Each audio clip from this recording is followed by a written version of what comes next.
Actually, vector addition is exactly the same as scalar addition. If this is 3 and this is 2, how do we do 3 plus 2? This is obvious, right? We do exactly the same thing with vectors. If this is vector 1 and this is vector 2, what is vector 1 plus vector 2? So we line them up, and this is the answer. If this is 3 and this is 2, what is 3 minus 2? Again, that's pretty obvious. We do exactly the same thing with vectors. If this is vector 1 and this is vector 2, what is vector 1 minus vector 2? Again, we line them up, but we're going to flip v2 around since we're trying to subtract it away. And so this vector here is v1 minus v2. Let's put in some context. Let's say you are put by a 3 Newton force downward. At the same time, you are put by a 4 Newton force rightward. What is the total force experienced by you? Well, we're going to add up these two vectors. So we join them up. And this vector here represents the total force, or the resultant force. You can obtain the value of 5 Newton by applying Pythagoras theorem, since this happens to be a right-angled triangle. Now again, say you are put by a 5 Newton force in this direction and another 5 Newton force in this direction. What do you think is the total force experienced by you? So we're going to add up these two vectors. So we line them up, and that's the answer.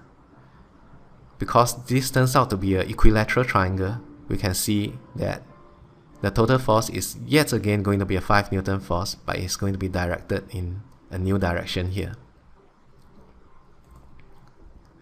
Okay, so let's say you were traveling at a velocity vi initially in this direction, and this is your final velocity. So what's the change in your velocity? So the change in the velocity is vf minus vi. So we are going to line them up again, but remember we got to flip vi around since we are trying to subtract away the initial velocity. So this vector here represents the change in your velocity. Hope that helps. Ta-ta! Good morning. Today we're going to do a typical introductory vector addition problem where we need to use component vectors. Here we go. Bo, could you please read the problem? Slow velocity racer races 50.0 centimeters east, then turns 35 degrees north of east and scoots for 40.0 centimeters. She then turns and moseys another 30.0 centimeters north. What was her total displacement?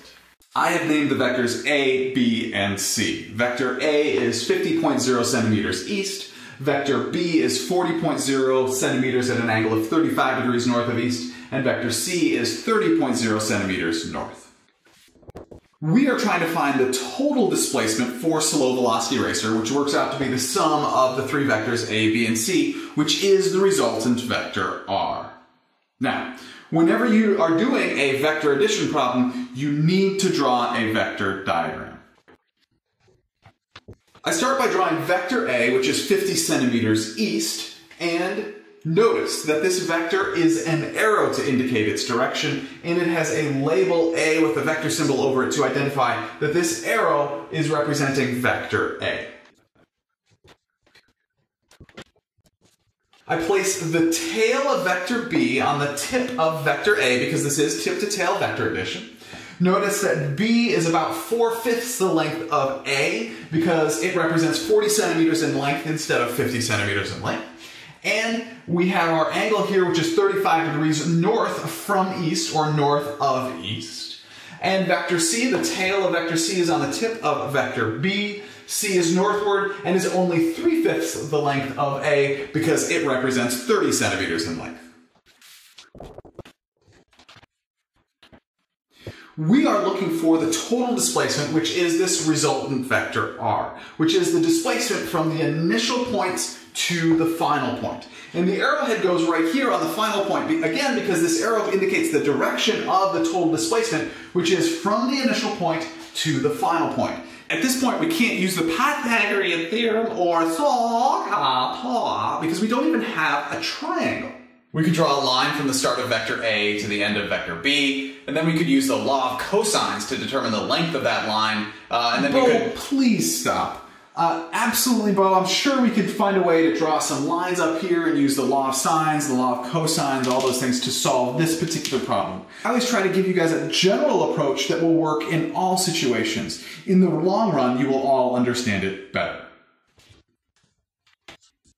The general approach to solving vector addition problems is to use what we learned in our last lesson about breaking or resolving vectors into their component vectors.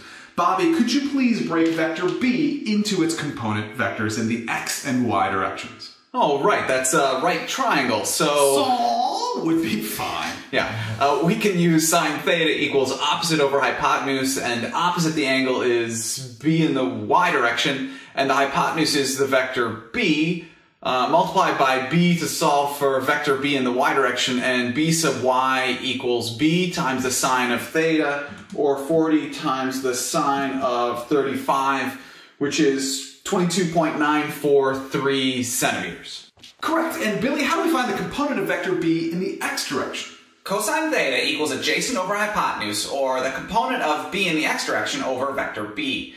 Multiply by b to get b in the x direction equals b times a cosine of theta, or 40 times a cosine of 35, which is equal to 32.766 centimeters. Yeah. Great. Now we have the component vectors of b in the x direction and b in the y direction. Bobby, please explain to me why we don't need to break vectors c and a into their component vectors. Oh, because A and C are already directly in either the x or y direction, and therefore they don't need to be broken into components in the x or y direction. Yes. Now notice what happens when we redraw our vector diagram, and instead of using vector b, we draw in the components of vector b.